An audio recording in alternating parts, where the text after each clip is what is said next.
तो स्वागत है दोस्तों आप सबका फ्रेंच रिवॉल्यूशन के सेकंड पार्ट में द आउटब्रेक ऑफ रिवॉल्यूशन। पिछले पार्ट में हमने डिस्कस किया था किस तरह से लुइस 16 ने टैक्स सिस्टम स्टार्ट किया था और टैक्स कौन कौन सोसाइटी देगी, यानी कौन कौन से स्टेट देंगे tax. First state, second state और थर्ड स्टेट में फ्रेंच सोसाइटी को डिवाइड किया गया था, जिसमें से सिर्फ थर्ड स्टेट टैक्स भरेंगी। पहले स्टेट में आते हैं क्लर्जी, दूसरे में नोबिलिटी, और ये दोनों स्टेट वाले टैक्स नहीं भरेंगे और टैक्स भरेगा आम इंसान।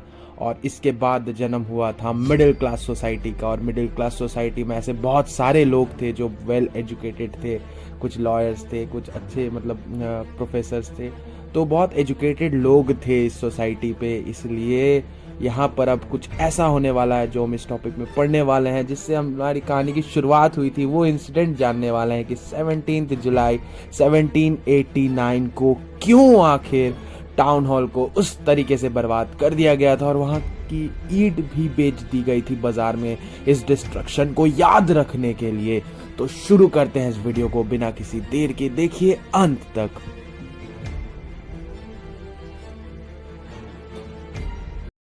तो अगर अभी तक आपने हमारे चैनल को सब्सक्राइब नहीं किया है तो कर लीजिए दोस्तों, क्योंकि ऐसे अमेजिंग वीडियोस आते रहेंगे जिसमें हम आपको इजीली एक्सप्लेन करेंगे एनसीईआरटी टेक्स्ट बुक को। और अब शुरुआत करते हैं इस चैप्टर की। तो लुइस 16 ने क्या किया था, टैक्सेस इंक्रीज कर दिया था। इसका रीजन तो हम सब ने पढ़ा, लेकिन आपको क्या लगता है ये जो प्रोसेस है, क्या ये इतना इजी था टैक्सेस इंपोज करने का? जी नहीं, लुइस 16 जो थे वो अकेले इन टैक्सेस को इंपोज नहीं कर सकते थे। रैदर उनको एक मीटिंग बुलानी पड़ी। इस मीटिंग में स्टेट जनरल्स आएंगे अपने रिप्रेजेंटेटिव्स के साथ और उनके सामने यहाँ पर न्यू टैक्सेस का प्रपोजल रखना था लुइस 16 को। वैसे ये लास्ट मीटिंग बुलाई गई थी 1614 में, यानी अब तक वैसा कोई रिप्रेजेंटेटिव जिंदा भी नहीं होगा, तो बहुत साल बाद हो रहा है। लेकिन हाँ, ये बात है कि लुइस 16 ये मीटिंग कभी भी बुला सकते थे, ये राजा के ऊपर है कि मीटिंग कब बुलाना है। तो जैसा कि हमने चैप्टर की शुरुआत में पढ़ा था कि 17 जुलाई को एक ऐसा इंसिडेंट हुआ था जो पूरे फ्रेंच सोसाइटी को हिला कर रख दिया था। और अब वो इंसिडेंट आने वाला है। उसके पहले अब थोड़ा और टाइम पे पहले चलते हैं, आ जाते हैं मई में। ये इंसिडेंट हुआ था जुलाई में, तो जुलाई के पहले जून और मई जून जुलाई, ठीक है, अभी 2 महीना बाकी है वो इंसिडेंट होने में। तो उस इंसिडेंट होने के पहले क्या क्या हुआ ये समझेंगे, तब पता चलेगा कि वो इंसिडेंट क्यों हुआ। तो यहाँ से होती है उसकी शुरुआत। ऑन 5 मई 1789 जो समय था, लुइस 16 ने असेंबली में मीटिंग बुलाया जहां पर स्टेट जनरल के सामने न्यू टैक्स का प्रपोजल रखा गया। वैसे तो पावर बहुत थे भाई के पास, लेकिन यहाँ अकेले वो कुछ नहीं कर सकते थे, क्योंकि भाई ये नियम है फ्रेंच सोसाइटी में कि अगर आपको टैक्सेस इम्पोज करने हैं तो आपको मीटिंग रखनी पड़ेगी, वरना ये बंदा कहाँ सुने किसी की, ये तो खुद ही सब डिसीजन ले ले। बस नियम है तो बस लागू करना है, ये फॉलो करना है, चलते आ रहा है। तो अब क्या हुआ कि टाउन हॉल इन वर्सेल्स में, जो सबसे बड़ा टाउन हॉल है वहाँ का माना जाता है, उनको भी मेंटेन करने के लिए बहुत बड़ा बजट लगता है। तो the first and second state से 300 करके रिप्रेजेंटेटिव्स आए थे, means 300 representatives from each. But the third state से 600 मेंबर्स आए थे, 600 लोग। और जो पहले जो दो स्टेट थे ना, फर्स्ट स्टेट और सेकंड स्टेट, यानी क्लर्जी और नोबिलिटी के लोग, वो लोग एक दूसरे को फेस करके बैठेंगे, मतलब सामना सामनी बैठेंगे एक दूसरे के तरफ। और जो थर्ड स्टेट के जो लोग थे, 600 लोग, ज़्यादा थे क्योंकि वो आबादी में भी ज़्यादा थे, पॉपुलेशन भी उनका ही ज़्यादा था दोस्तों। तो वो लोग स्टैंड बैक करेंगे, वो लोग खड़े रहेंगे। और उनमें भी पीजेंट, आर्टिशंस और वुमेन्स को भी नहीं बुलाया गया, अलाउ ही नहीं दिया गया, एंट्री ही नहीं दी गई उनको। लेकिन इसका कोई फ़ायदा नहीं, क्योंकि उन्होंने 40,000 से भी ज़्यादा लेटर्स दर्ज किए थे इस रिवॉल्यूशनरी चीज़ पे लेके, ठीक है। अपने ग्रीवेंसेस दिखाए थे, अपने डिमांड्स को दिखाया था यहाँ पर उस लेटर्स के द्वारा। तो वो नहीं पहुँचे तो क्या हुआ दोस्तों, उनकी लेटर्स जो थे वो वहाँ पर पहुँच चुकी थी और उनकी आवाज़ वहाँ पहुँच रही थी उस लेटर्स के द्वारा। तो चाहे वो हो ना हो उससे फ़र्क नहीं पड़ता, लेकिन उनकी आवाज़ें वहाँ पहुँच रही थी उन लेटर्स के द्वारा।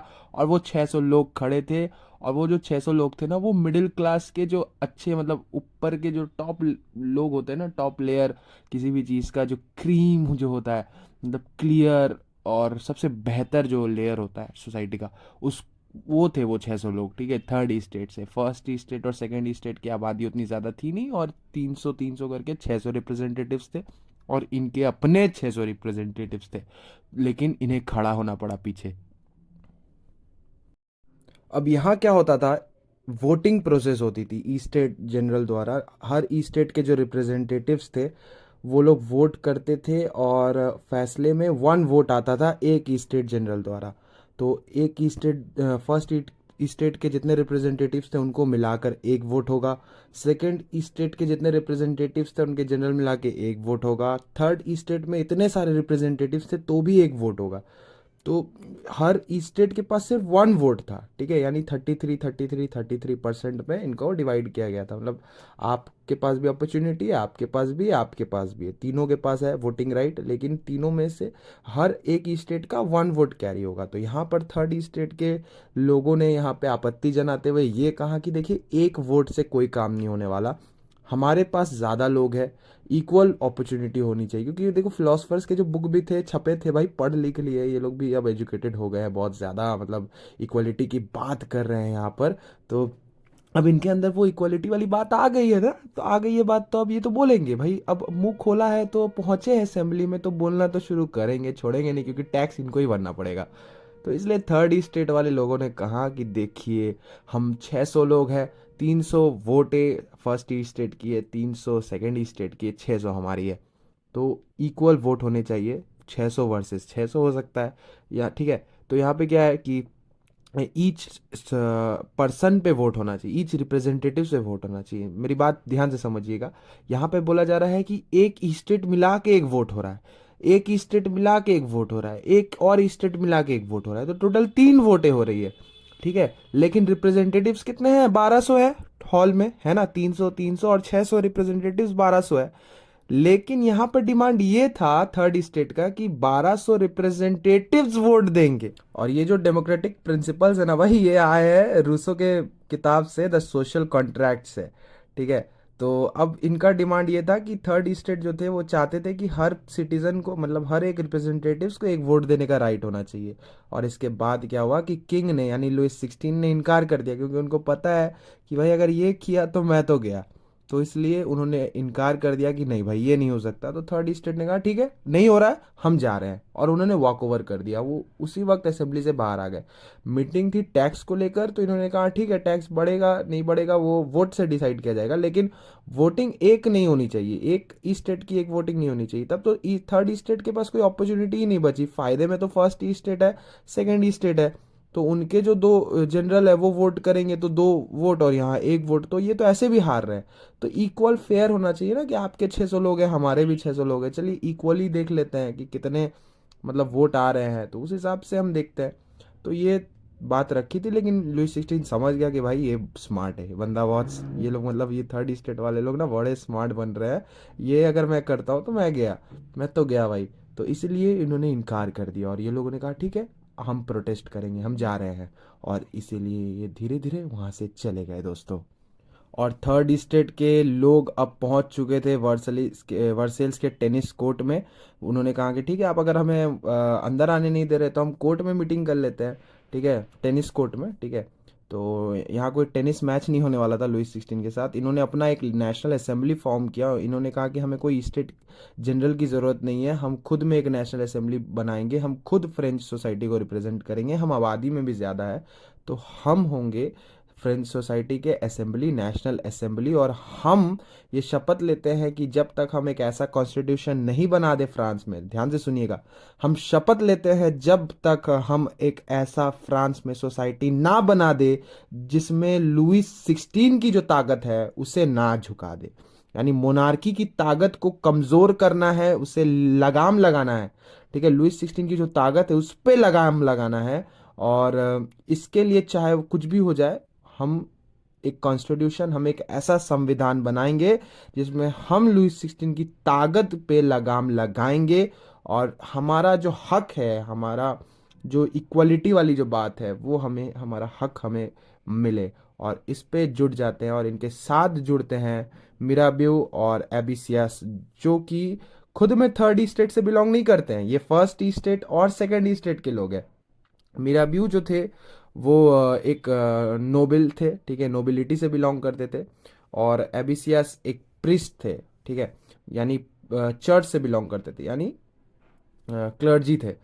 फिर भी इन्होंने मतलब वो कन्विंस हो गए इस चीज़ पे लेके, इक्वलिटी वाली बात पे लेके, और इन्होंने भी एक पावरफुल स्पीच दिया क्राउड में, पूरे वर्सेल्स में, जो ये चीज़ फैल गया भाई साहब। मतलब ये इनको आप कह सकते हो कि इस कहानी की ये विभीषण है, और रावण की लंका में आग इन्होंने ही लगाई है, ठीक है। तो यहाँ पे लुइस 16 है, ठीक है, समझ लो रावण है, और ये उनके विभीषण है भाई। यही भेज रहे हैं राम को रावण को हराने के लिए। मतलब अब उनके अपने ही लोग जिनके लिए आप फायदा सोच रहे थे, वही आपका घाटा करके जा रहे हैं। लेकिन विभीषण कोई बुरा इंसान नहीं था, वो अच्छा था।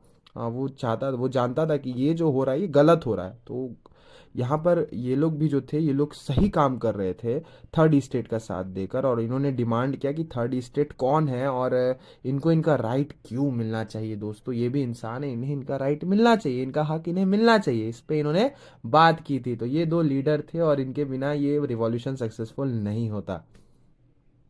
तो जहाँ पर ये नेशनल असेंबली बिजी थी ड्राफ्टिंग का कॉन्स्टिट्यूशन को लेके, कॉन्स्टिट्यूशन ड्राफ्ट करने में, वहीं पे विंटर में बैड हार्वेस्ट हुआ था। ब्रेड का प्राइस बहुत ज़्यादा बढ़ गया था, बेकरी के बाहर बहुत लंबी लंबी कतारों में लाइन लगी थी, क्राउड भड़क गई थी, वेमेंस भी गुस्सा हो गई थी। और किंग ने ट्रूप्स को ऑर्डर कर दिया था सिटी में भेजने के लिए। सिटी में जाने के लिए किंग ने भेजा, ये ऑर्डर किया था, ठीक है। तो लोगों को लगा कि अब शायद हमारे ऊपर हमला होने वाला है, भीड़ भड़क्का बहुत ज़्यादा हो गया है, तो अब किंग के जो लोग हैं वो हम पर हमला करेंगे, ट्रूप्स जो है वो हमला करेंगे। ये वो दिन था 14 जुलाई, जिसके बारे में हमने कहानी पे पढ़ा था। बैड हार्वेस्टिंग हुआ है, और सप्लाई जो है ब्रेड की कम हो गई है, बेकरी में लंबी लंबी कतारों में लोग खड़े हैं। लुइस 16 ने भेज दिया है अपना सेना, और अब यहाँ पे लोग भड़क गए हैं। एक तो ऑलरेडी गुस्सा है लोग इनके ये टैक्स सिस्टम पे, अब खाने के लिए खाना नहीं है, तो अब लोग क्या करेंगे। तो यहाँ पे बिग बॉस तो नहीं खेलेंगे, हाथ तो उठाएंगे।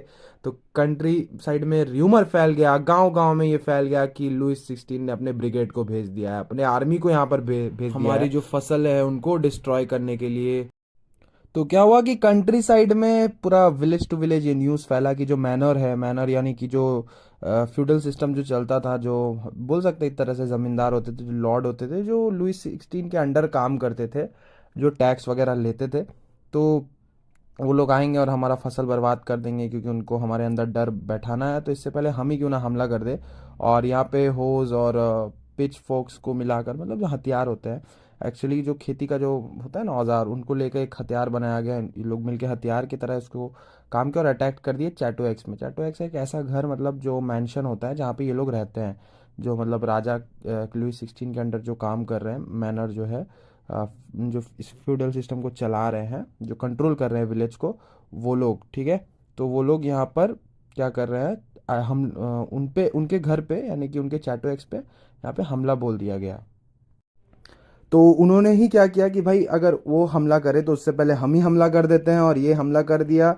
उन्होंने जितना डॉक्यूमेंट्स था, जो मतलब जितना इम्पोर्टेंट डॉक्यूमेंट्स था उनके वहाँ जो रखा हुआ था, उन सब रिकॉर्ड्स को ही जला दिया, ठीक है। मैनोनियल ड्यूज के जो रिकॉर्ड्स थे, यानी जो फ्यूडल सिस्टम का जो रिकॉर्ड्स था, जो टैक्सेस के लेकर, फिर जो मतलब होता है ना, जो ऐसा डॉक्यूमेंट, इम्पोर्टेंट डॉक्यूमेंट जो वहाँ पे था, वो सबको उन्होंने जला दिया। लार्ज नंबर ऑफ नोबल्स जो थे वो डर से वहाँ से भाग गए।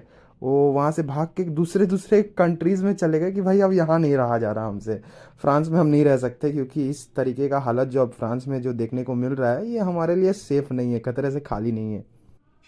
तो क्या हुआ कि faced with power of his revolting subject, Louis 16 finally accorded recognition to the National Assembly and accepted the principle that his power would from now on be checked by constitution।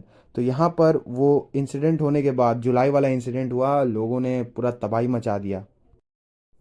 तो उसके बाद क्या हुआ कि लुइस 16 ने हार मान ली। Louis 16 ने बोला ठीक है भाई, अब अगर मैं कुछ ऐसा गलत कदम उठाऊंगा तो कॉन्स्टिट्यूशन जो है मेरे को चेक करेगा, ठीक है। कॉन्स्टिट्यूशन को मैं ये बना देता हूँ, ये जो डिक्लेयर कर देता हूँ कि जो नेशनल असेंबली फॉर्म हुई है, वही जो कॉन्स्टिट्यूशन ड्राफ्ट किया गया है उनके अकॉर्डिंग ये सब चलेगा। तो इस पे अब जाकर लुइस 16 माने, इनकी जो डिमांड थी उनको मतलब उन पे एग्री किए। और अब था नाइट 4 अगस्त 1789 का assembly pass decree abolishing the feudal system of obligations and taxes. और ये जो फ्यूडल सिस्टम था इसको एबॉलिश किया गया, जो टैक्स सिस्टम था इसको एबॉलिश किया गया, इसको सब तरीके से ख़त्म किया गया। Member of clergy too were forced to give up their privileges, जो क्लर्जी थे वो भी अपना प्रिविलेजेस को गिव अप करेंगे। जो थीसिस थी उसको भी एबॉलिश कर दिया गया। बोला था ना मैंने पहले टॉपिक में किस तरह से जो इनडायरेक्ट टैक्सेस जो थे चर्च को देना पड़ता था, एग्रीकल्चर का 1/10 जो था आपको देना पड़ता था। एज रिजल्ट गवर्नमेंट ने जो ये सब था ये सब धीरे धीरे ख़त्म किया। और इसी तरह 1791 में कॉन्स्टिट्यूशन ड्राफ्ट हो चुका था और लुइस 16 की जो पावर्स थी उसको लिमिट कर दिया गया था। ठीक है, और पावर सिर्फ वन हैंड में नहीं होगी बल्कि इसको सेपरेट कर दिया जाएगा, डिफरेंट इंस्टीट्यूशंस द्वारा बनाया गया, लेजिस्लेचर, एग्जीक्यूटिव और जुडिशियरी। तो क्या हुआ कि कॉन्स्टिट्यूशन तैयार हो चुका था 1791 का, जिसके अकॉर्डिंग पावर्स नेशनल असेंबली के पास रहेगी और उनको इलेक्ट किया जाएगा सिटीजन्स के द्वारा। और वो सिटीजन्स कौन होंगे? एक वोट एक पर्सन का राइट होगा, only main can vote, main vote कर सकते हैं 25 वर्ष से ऊपर वाले। और जो टैक्स देते हैं, at least 3 days of labour wages कमाते हैं, were given to the status of active citizen, इनको एक्टिव सिटीजन माना जाएगा सोसाइटी का, that is they were entitled to vote. और एक्टिव सिटीजन्स ही वोट दे पाएंगे, चाहे जितना मिलियन पॉपुलेशन क्यों ना हो। 28 मिलियन था तो ये एक्टिव सिटीजन सिर्फ 3.5 से 4 मिलियन थे, यही लोग वोट दे सकते हैं to qualify as an elector and then as a member of the assembly. और ये वोट देकर इनको असेंबली के मेंबर बना सकते हैं। ठीक है। The constitution began with a declaration of right of man and citizen. इस कॉन्स्टिट्यूशन के द्वारा लोगों को उनका राइट दिया गया, इंसानों को यानी सिटीजन्स को उनका राइट मिला, राइट टू लाइफ मिला, फ्रीडम ऑफ स्पीच और ओपिनियन भी मिला, इक्वलिटी बिफोर लॉ मिला। और बहुत सारे ऐसे राइट्स मिले जैसे कि हर जो ह्यूमन है जो बाई बर्थ वहाँ से बिलोंग करता है उनको वहाँ से नहीं हटा सकते। ठीक है, उनका ये राइट है, जन्मसिद्ध अधिकार है, वो वहाँ से बिलोंग करते हैं। It was a duty of the state to protect each citizens natural right. तो जो सिटीजन्स का नेचुरल राइट को प्रोटेक्ट करने का काम था वो स्टेट का था। ठीक है, स्टेट पूरी तरीके से उन्हें प्रोटेक्ट करेगी। तो गाइस इस वीडियो को यहीं एंड करते हैं। अगर वीडियो अच्छी लगे तो वीडियो को लाइक करना, शेयर करना दोस्तों में, और सब्सक्राइब कर देना हमारा चैनल लर्निंग एक्सपीरियंस एकेडमी। और इसके थर्ड पार्ट का इंतज़ार करो और मिल जाएगा आपको डिस्क्रिप्शन में लिंक थर्ड पार्ट का भी। तो देखो थर्ड पार्ट। और मैं चला, bye bye, thanks for watching. Comment करके बताना कहीं भी कोई भी डाउट हो, और कहीं मेरे से गलती हुई हो तो माफ़ कर देना भाई समझ के या दोस्त समझ के। ठीक है, तो मिलते हैं नेक्स्ट वीडियो पे। Thanks for watching.